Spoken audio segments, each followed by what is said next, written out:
Oh no, I'm being tracked here, I'm cornered. They follow me all the way to the rooftop. There's nowhere safe now with those AI. And my suit is running out of energy, my vital signs are low. They're going to finish me off. No, no, no, no, no. Ah! There we go. I died.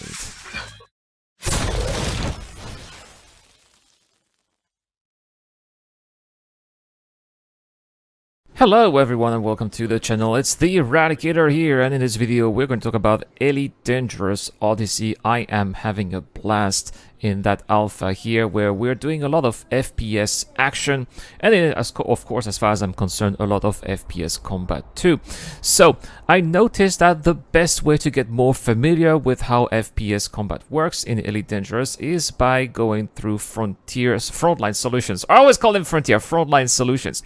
And here at Frontline Solutions they are going to give me a couple of options here, a couple of missions that I'll be able to do. These are going to be the first-person combat zones. So they are kind of like the equivalent of the combat zones in space, but here they are on the ground. So first, when you go there, that's really nice because it doesn't matter if you win or lose. If you kill some enemies, you can still redeem some combat bonds, as you are going to see. It's not always instantaneous here. Sometimes you get to click a couple of, there you go. So here I'm going to redeem 428,000 credits for having eradicated quite a few of the hostiles here, and that is also going to increase the reputation for whom I was fighting for.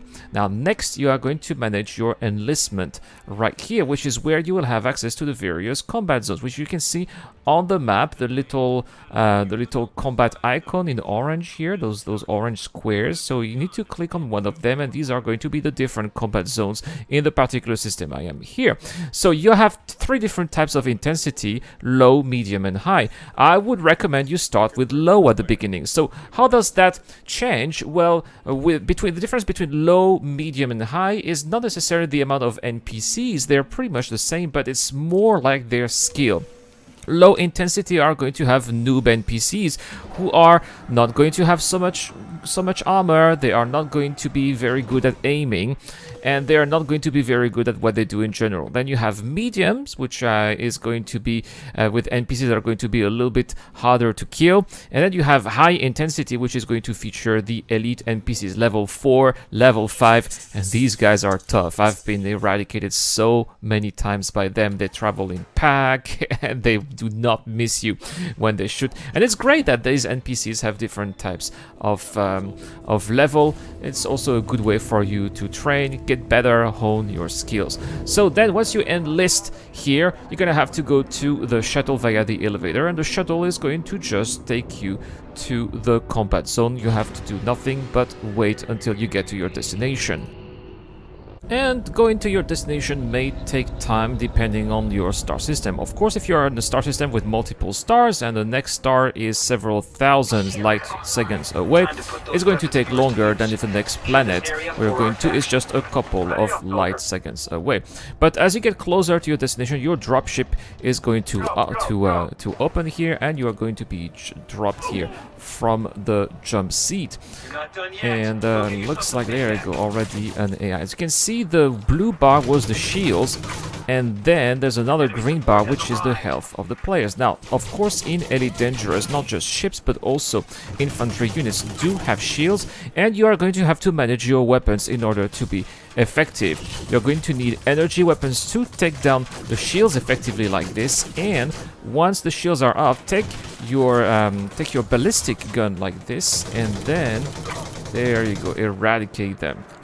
And this is going to be very important, knowing how your guns are working. Otherwise, you're going to be wasting a lot of ammo on the NPCs. It's going to take a lot of ammo if you are trying to destroy the shields of an NPC with your ballistic, and vice versa if you are trying to destroy the life of an NPC who doesn't have shields anymore with your energy gun. It is also going to take a long time, so you don't want to be doing that. You want to be killing as quickly as possible those NPCs, so that the bar you can see on the left here, 1000 versus 880, is depleting as quickly as possible. Okay, there's going to be a couple of them. They are all shielded. We can also send a grenade. Press X for the grenade, by the way. It took me a long time to figure it out.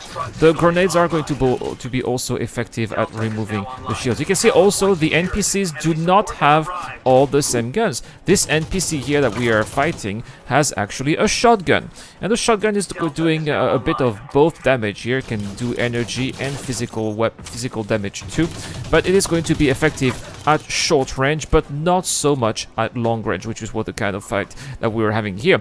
But again, once you are outside in the battle, you cannot change your loadout. So this was an NPC that had a loadout with a shotgun. It's not going to be able to change its loadout in the battle, and that's too bad, you know, just like a real player actually. And I like the fact that the NPCs are not really cheating and are being used just like players would be using the game. Alright, so you can hear actually that there are a couple of command points. And you can say Alpha, Bravo, Delta, Echo, and Trot Fox. So here you can see I'm trying to capture a command point. Now I am kind of like alone here so far, so that's kind of dangerous, but the NPCs are also aware that this capture point is being captured, and they are coming to help me out. You can see there's going to be a couple of NPCs here to defend me, and you should expect the red NPCs to eventually come and take it out, because they will have sent the message that here Beta is going to be taken. And so there we go, they're starting to rush here. That's why being in a squad here, being with other NPCs is going to be very helpful, because if they are rushing 4 against you, you will have no chance at all, because at some point you have to reload, you will be running out of ammo, and they will be taking advantage of that. The numbers game in Elite Dangerous Odyssey is extremely important, which is why you should always try, whenever you have a chance, to travel around the map with your fellow NPC members or human players, if they are human players too.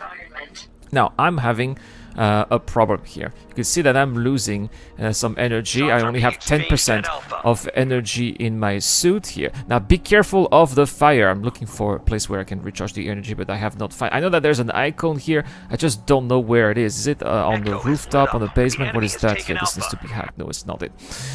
So also be very careful of the fire. In Elite Dangerous Odyssey, the fire can kill you. So this is something that I have also learned at my own expense. Oh no! I'm out of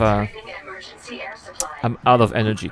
So you have two options. You can either waste your time looking for an energy refill here, or you can do a last stance and help your NPC friends and kill as many NPCs as possible as a dying stance. And this is what I'm going to do.